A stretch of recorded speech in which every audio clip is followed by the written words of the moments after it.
Good afternoon, comic book fans. Let's just shut down. See what time it was then. Should have really known it was already the afternoon. But welcome back to Comics in 5 Minutes. I am your ever-loving host, Shorty. And we're back reviewing again. It's all gone a bit weird because we've got deliveries, but we're not open all the time. So apologies. Some stuff's going to be done at my house with a very dodgy laptop with weird lighting. But, still good fun.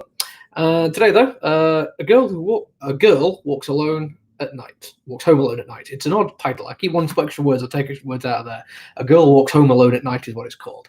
And apparently, there's a movie out there. Now, I don't know if the movie is based on a book that's already been out, or this comic book is based on something else other than a movie, but it's so similar that we're going to assume, for now, without me doing any research whatsoever, there's a movie out and there's a comic book adaptation of it, and that's the way it's going to be. And I'm going to put a big spoiler out right from the get-go here, because I had a very basic inkling of what this comic book was about, so I knew this spoiler, and I've said the word spoiler several times now, so you'll know what's going on. And on the back of the comic book, it's right there. That's a vampire, okay? Just putting that right out there. That's what's going on. So it's a girl who walks alone at night, probably because she's a vampire. And that seems to be most of the story. It's very minimalist, and I am not saying that in a bad way. It's actually, there's quite a lot going on without them really pushing too much in the way of plot. Now, straight away, I'm going to say that I've said in the past, a comic book issue 1 should do more than just tell you what's on the back of the book. It should actually start leaning into some plot stuff, develop a character in a way that you weren't expecting, maybe surprise you a little bit, and lead into something which is going to make you want to carry on reading it. And A Girl Walks Home Alone at Night doesn't really do that. Other than the fact that we figure out she's a vampire, there's only really two plot developments. She's spying on some kid and murders somebody who's a bit of an arsehole. Apologies for the profanity there, but really there's no other way to describe him. And that's it for your plot. Now, that coupled with the minimalist artwork, I'm going to show you just some random pages here. That will do. There's really not much going on there. In fact, there's probably more in that page than a lot of the others. I mean, the little odd cityscape there and the girl on the lamppost there, that's all you really need. So with minimalist artwork and minimalist plot, why am I telling you to go and buy it? That's exactly what I'm telling you to go and do. Because the minimalism of it allows it to shine in other ways is why. For a start, it's in a certain place called Bad City, which instantly made me think of Sin City, as in a place that doesn't really exist, or if it does, it's an amalgamation. It's its own fictional world. And obviously it's because it's vampires. And then you think, well, it's black and white artwork as well, so you get another bit of Sin City thing there. But one thing this doesn't do, which Sin City does, is it doesn't go on at you. It's not verbose. It's not filled with exposition. Everything is done with just lavishes of over-the-topness, even though it's hardly saying anything. I guess over-the-topness, not a real phrase, but in my head it makes sense that way.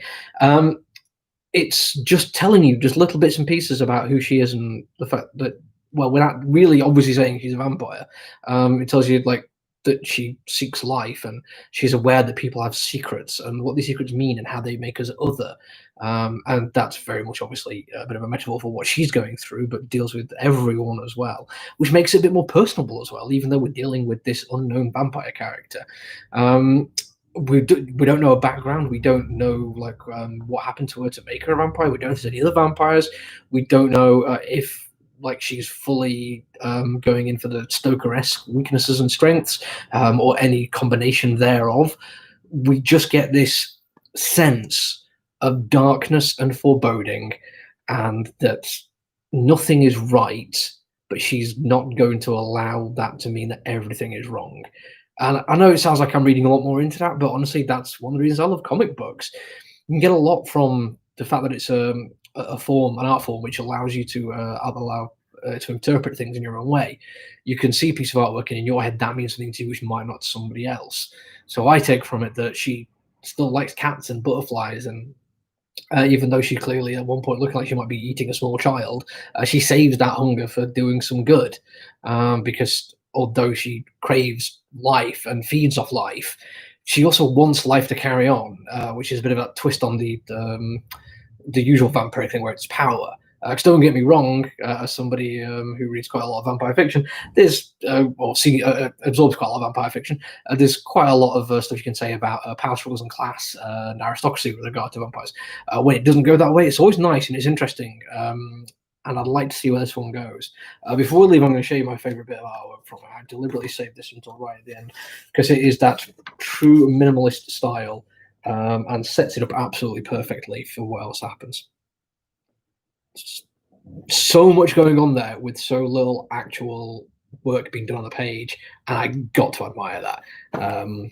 This copy, by the way, is the variant, the cover you saw, because we're pretty much sold out already in our store. If you're looking to have a store near you that's got some, I recommend picking one up. Maybe if you're wanting a superhero action thing, it might not be for you, but other than that, I think it's great.